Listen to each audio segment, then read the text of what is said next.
ಕೈನಲ್ಲಿ ದುಡ್ಡಿರಬಾರ್ದು. ಬಡವರ ಕೈನಲ್ಲಿ ದುಡ್ಡಿದ್ರೆ ಅವರು ಹೇಳದ್ ಮಾತು ಕೇಳಲ್ವಲ್ಲ, ಮತ್ತೆ ಗುಲಾಮರಾಗಿ ಕೆಲಸ ಮಾಡಲ್ವಲ್ಲ.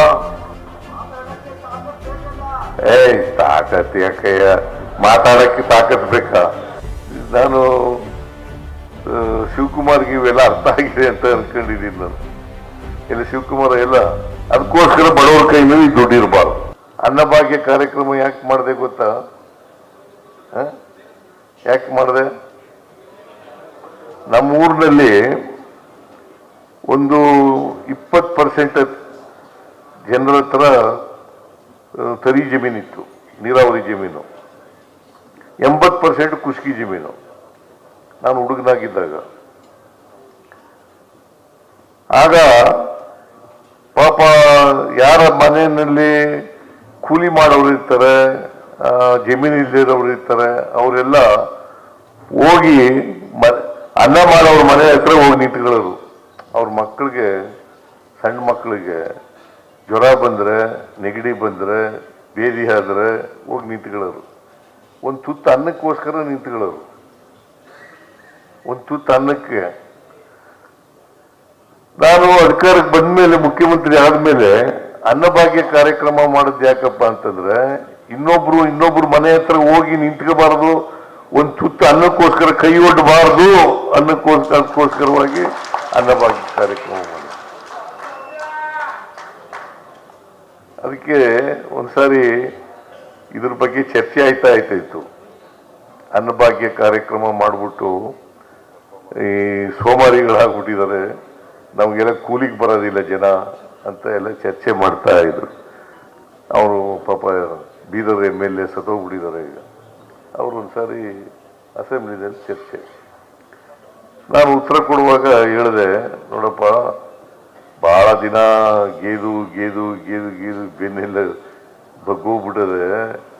ಅವರು ನೀವೊಂದಷ್ಟು ದಿನ, ಅವರು ಒಂದಷ್ಟು ದಿನ ರೆಸ್ಟ್ ತಗೊಳ್ಳಿ, ನೀವೊಂದಷ್ಟು ದಿನ ಕೆಲಸ ಮಾಡಯ್ಯ ಅಂತ.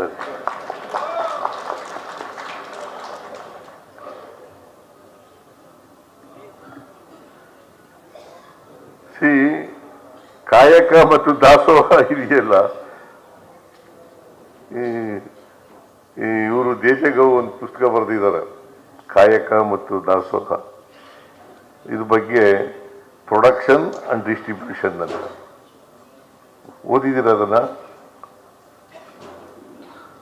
ಪ್ರೊಫೆಸರ್ ಜೆಜೆಗೌ ಒಂದು ಪುಸ್ತಕ ಬರೆದಿದ್ದಾರೆ, ಪ್ರೊಡಕ್ಷನ್ ಅಂಡ್ ಡಿಸ್ಟ್ರಿಬ್ಯೂಷನ್. ಕಾಯಕ ಅಂತಂದ್ರೆ ಪ್ರೊಡಕ್ಷನ್, ದಾಸೋಹ ಅಂತಂದ್ರೆ ಡಿಸ್ಟ್ರಿಬ್ಯೂಷನ್. ಯಾರೋ ಗೆಯ್ಯೋದು, ಯಾರೋ ಮಜಾ ಮಾಡೋದು. ಪ್ರೊಡ್ಯೂಸ್ ಮಾಡೋರು ಯಾರೋ, ಅದನ್ನ ಮಜಾ ಮಾಡೋರು ಯಾರೋ ಅಲ್ವೇನ್ರಿ? ಯಾರು ಪ್ರೊಡ್ಯೂಸ್ ಮಾಡೋರು? ಕಾರ್ಮಿಕರು, ಪ್ರೊಡ್ಯೂಸರ್ಸು, ರೈತರು. ಅದ್ರ ಮಜಾ ಮಾಡೋರು ಯಾರು? ಆರಾಮಾಗಿ ಕೂತ್ಕೊಂಡು ತಿನ್ಕೊಂಡಿರೋರು.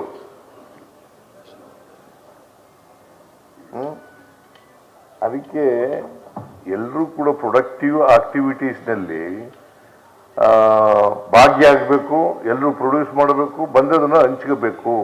ಅದನ್ನೇ ಡಿಸ್ಟ್ರಿಬ್ಯೂಷನ್ ಅಂತ ಹೇಳಿದರು. ಅದಕ್ಕೆ ಬಸವಣ್ಣವ್ರ ಕಾಲದಲ್ಲಿ ಜಾತಿ ಹೋಗ್ಬೇಕು, ವರ್ಗ ಹೋಗ್ಬೇಕು ಅಂತಂದ್ರೆ ಇದನ್ನೆಲ್ಲ ಮಾಡಲೇಬೇಕು. ಪ್ರತಿಯೊಬ್ಬರು ಕೂಡ ಪ್ರೊಡಕ್ಟಿವ್ ಆಕ್ಟಿವಿಟೀಸ್ನಲ್ಲಿ ಭಾಗವಹಿಸಬೇಕು. ಆಮೇಲೆ ಬಂದದನ್ನ ಎಲ್ಲರೂ ಸಮಾನವಾಗಿ ಹಂಚ್ಕೋಬೇಕು. ಇದನ್ನ ಮಾಡದೇ ಇರೋದ್ರಿಂದ ಇವತ್ತು ಹಿಂಗೆಲ್ಲ ಸಮಾಜದಲ್ಲಿ ಹಿಂಗೆಲ್ಲ ಆಗಿದೆ.